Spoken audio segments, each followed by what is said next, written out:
now listening to Tech and Mortar. Welcome to Tech and Mortar, presented by SiteZeus. This is Tyler Carlson. I want to start this episode off by making a sincere thank you and expressing our gratitude for all of the healthcare frontline workers that are sacrificing to make our country safe and our world safer. And I want to introduce a brand new series around the coronavirus, where we will learn from industry experts on how you can weather the storm and come out stronger. On the first part of this series, we have Jim Mizes. We'll learn from Jim on his suggestions on what you can be doing now and also how you can prepare yourself for the inevitable changes that are coming in our industry. Without further ado, Jim Mizes. Hey, Jim. There you are. So how you doing with COVID-19? Stuck at doing home? Doing okay, actually. Yeah, I'm stuck at home.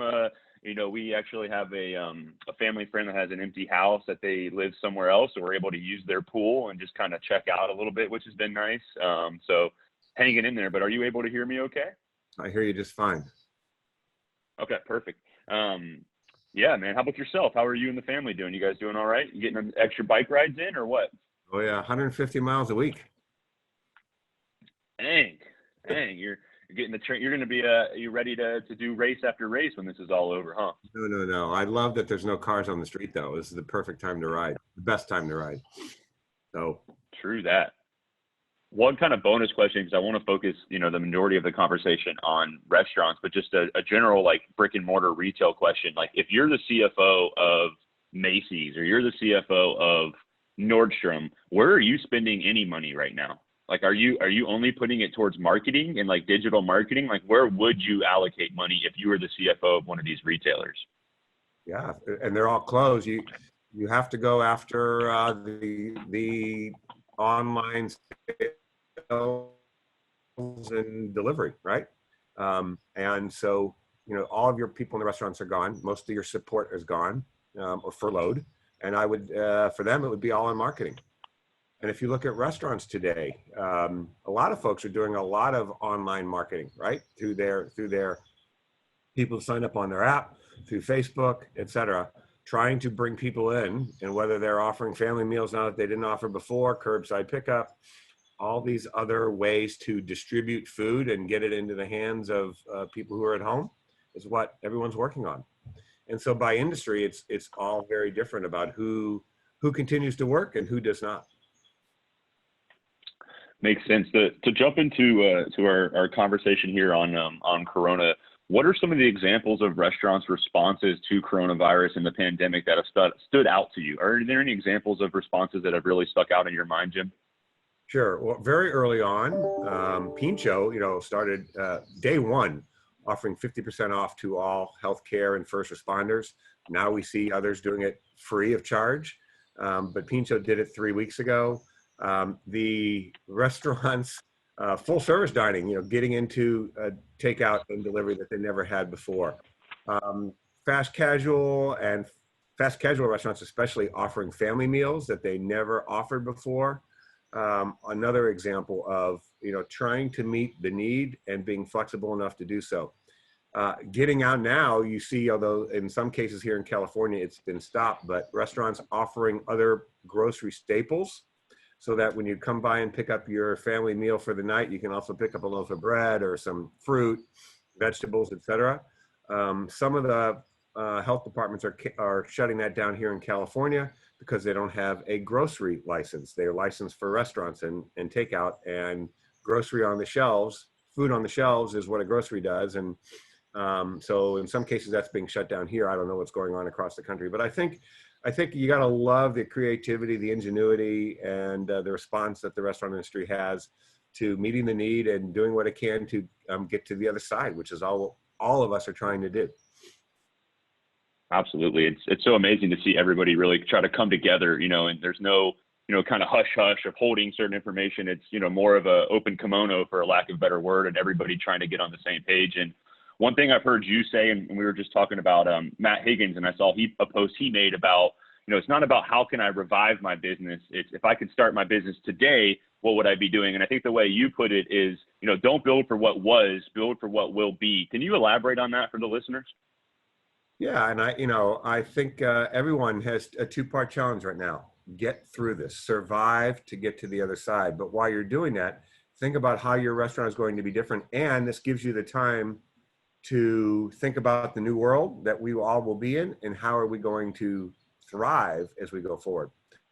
So we're all learning, every restaurant is learning about the importance of and the efficiency of delivery and takeout. So how are you going to maximize that even now when one day people will be allowed in the restaurants? What will be allowed in the restaurants? Are sanitizers going to have to be on every table, or wipes, or half your tables removed for a short period of time? How are you going to handle all that? What about family meals? Are you going to continue them even when people come into your restaurant because it's such a unique opportunity for you? Should you tighten your menu and focus on those items that are your top sellers because they're critical to the future, and you've learned a lesson about efficiency? Are there comfort foods that everyone is buying today that you want to keep on your menu as you go forward? How does your menu expand? And if it expands in certain areas, what are you contracting?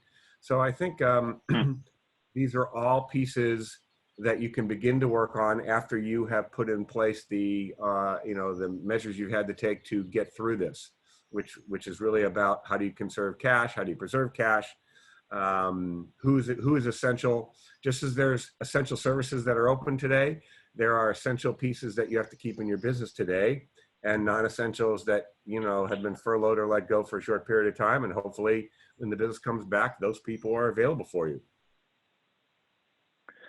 So as someone who has a unique perspective on kind of the roots of finance, with the expertise and the operations, right, and kind of the blend of those, if you're a franchisee, right, down to that individual level, and maybe you only own, 2 or 3 locations, what are you thinking right now, and how is that maybe different than the franchisor or the corporate?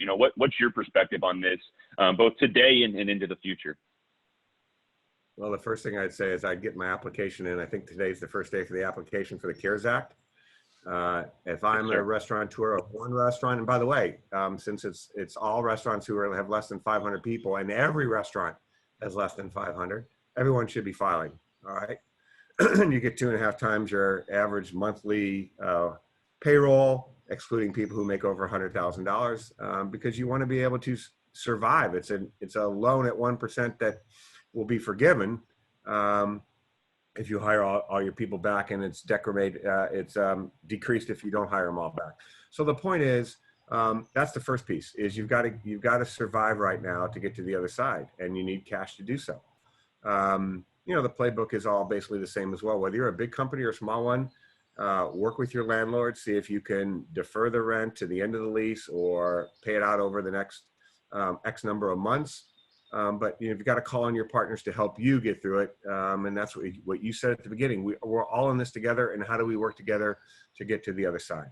So, my small little companies, as well as large organizations that I've been a part of, are all kind of running the same playbook in terms of eliminating non-essential expenses, working with their partners to do what they can to defer any costs, open up for business with respect to takeout and delivery if you can. Even the full service restaurants, many of them are doing that. And, get to the other side. Look at your cash burn and look at your cash reserves, and how do you get to, hopefully, sometime in May, if not in June. One question that's been on my mind is, we've heard a lot of from our conversations and the conversations I've had with others around, the leadership, the CFO, the board, and some of the things that are going through their mind. If we brought that down, a few notch to, the individuals that are not in leadership positions that are still at these companies and, God willing, are still getting paid, right? Or maybe even furloughed, what should they be doing right now, to position themselves to add value to their company, whether they're in the marketing department or real estate, and how can they position themselves to weather the storm and potentially, find new opportunities in the future? Any advice on, not necessarily the leadership positions, but those in, the actionable positions, if you will? Well, first off, leadership and the vision right now during these crazy times starts with the CEO and painting the vision about how we're going to get to the other side. And then I think it's up to the individuals who remain to get in line, or if they have a concern, to have a discussion, but ultimately to be on the team and say, I'm here with this group to get us to the other side. And if this is what our CEO has said we're going to do, then how do I support that completely? And I think that's really, really critical. And it's the same thing at the restaurant level. You know, those that are open, doing business differently, they have to support this new takeout delivery business and really be after it and figure out how to be as efficient as possible.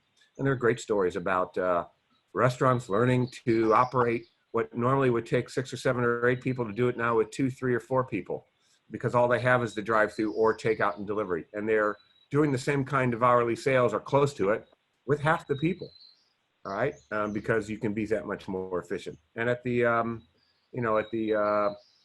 level of the support center, whatever company that is, I think the CEO has already outlined who remains and what essential functions need to be there. And those that are less essential but still have some people there, how do they support what the organization is trying to do? And so, leadership in terms of communication on a daily basis probably is what needs to happen.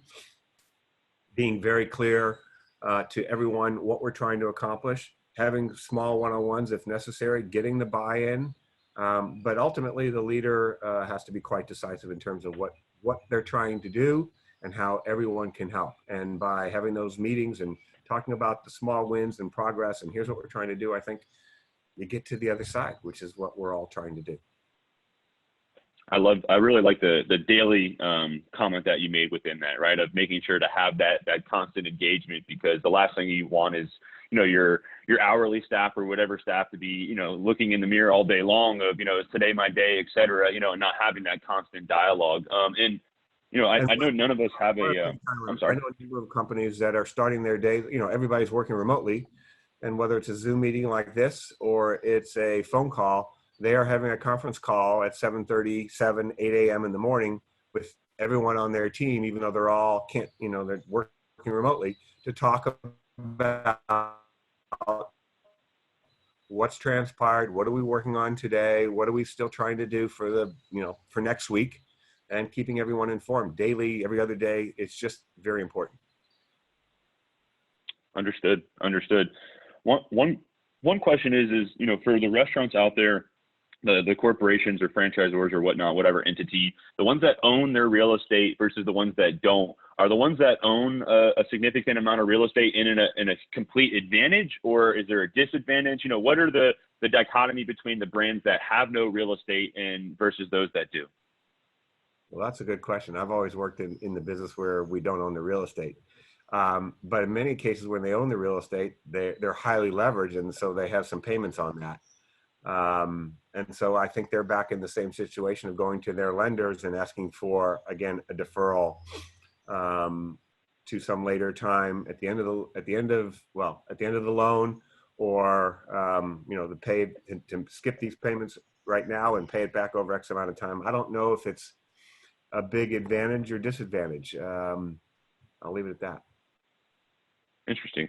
So I know we don't have a crystal ball, right, of what's going to happen, but I think we can all agree that, there's going to be lasting impacts and lasting changes from this, no matter what, and what are some of the ideas that you have, Jim, of where those lasting impacts would be? I mean, we were talking about it from the menu shifting and some of it earlier in the conversation, but what other observations do you have or hypotheses do you have around those lasting impacts for the restaurant industry in the future? I think besides the pieces we talked about, I think people are really going to look at labor efficiency and how can they be more efficient in their current business. I think that's a critical piece. I think we're going to continue to see menu innovation so that when there's news to bring people into your restaurants. I think there's going to be an uptick in the resources required for sanitation and cleaning. And so how organizations combat that and deal with it will be very interesting to see. I think those are very big pieces that are going to happen. And I really believe there's a huge opportunity in the real estate business because there are restaurants who will not reopen. They were barely profitable, if at all, before. And there's no need to keep them as you look ahead. So it's going to create I think it's going to create wonderful opportunities for new concepts to open and evolve to meet the challenges of post-COVID-19. And there'll be some good real estate opportunities for those folks who are innovative and thinking about what the consumer is looking for without the burden of a brand and something that you built over the last however many years. Understood.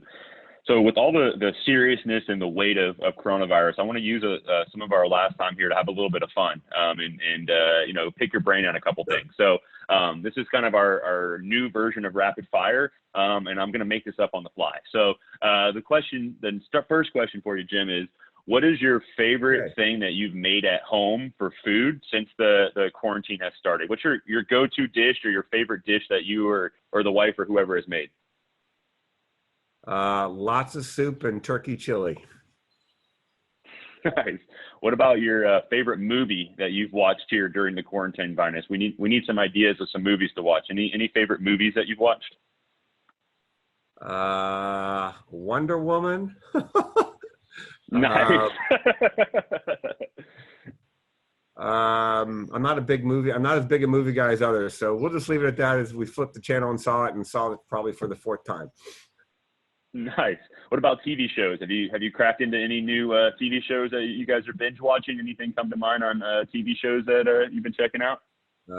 My wife is watching Tiger King, but I'm not TV is not my thing. I'm just hurting because there are no sports on, and yeah, you can watch reruns of older events, but since you know the outcome, the drama's over.